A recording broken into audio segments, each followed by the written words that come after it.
I was recently invited to give a presentation to a group of respected procurement leaders from America on a number of subjects relating to skills and talent, and they specifically asked me to talk to them about future workforce planning with an eye on procurement. So I thought that'd be useful to share my findings with you, a wider audience, and talk to you about the things we focused on. So first of all, we talked about the considerations that leaders need to be aware of as they plan for the workforce of the second half of this decade. And then I gave them some ideas about how they can get started on that planning and what they need to be thinking about. And of course, a lot of it is actually applicable to other professions, not just procurement, but I tried to put the emphasis on procurement. So I'm going to look now at the headlines, and if you want more details, then you can look at the bigger presentation that's also recorded and available on our YouTube channel. So what were the 5 key considerations I said to these people they should be thinking about? Well, first of all, we talked about the changing demographics and diversity in the workforce. And then we talked about the consideration around mental health and well-being and how compatible that is with the common theme of 2023 of doing more with less. We talked about technological advancements, of course, and how they can impact the workforce moving forward, not just in the skills they require, but also their impact on efficiencies, productivity, and all those different things. And then the knock-on effect from that need to invest in technology was the need to create an environment that encouraged lifelong learning and skills development to really truly embrace the opportunity that exists with technology.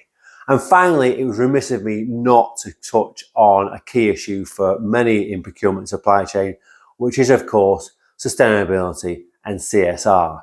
So those are the 5 key areas that I was saying to leaders, look, you need to be thinking about the impact of these considerations on your workforce, on people's work preferences, and how you're going to structure your teams and lead your teams moving forward. And that emphasis on leading, people that could, for example, going back to the generational point, both Gen Z and boomers are working late. How do you lead a team of such a wide range of ages in this technological era? So that was really important.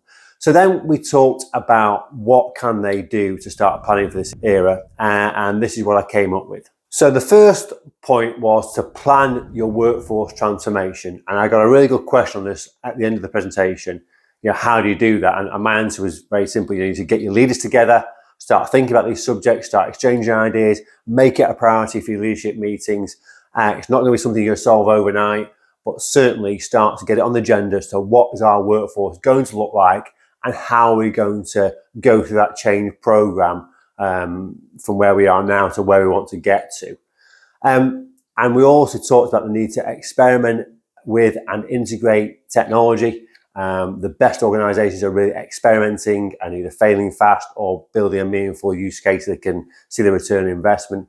So we've really got to embrace that opportunity with the technology and understand how it's going to impact our workforce and the skills we need to train and develop and hire for moving forward. And we also talked about something I've learned a great deal at conferences about the importance of culture, about developing a culture which embraces innovation and particularly curiosity in its people. That's how we're going to really get the best out of technology and skills moving forward. And then finally, I made the point we mustn't lose sight of training for human-centric skills that will complement the technology. So creativity, curiosity, as I've mentioned, communication, critical thinking. So those were the starting points. Now, there's an awful lot more to this subject, of course there is, but if you found this useful, then it's something I'd be happy to discuss with you, maybe even talk to some of your people about. But that's the starting point. If you want more detail, there is some on that presentation that's recorded on YouTube, but I'm also happy to speak to you about it. Hope you found this useful. Hope this is on your agenda. If it's not, perhaps it should be, and I'm more than happy to help. Thank you.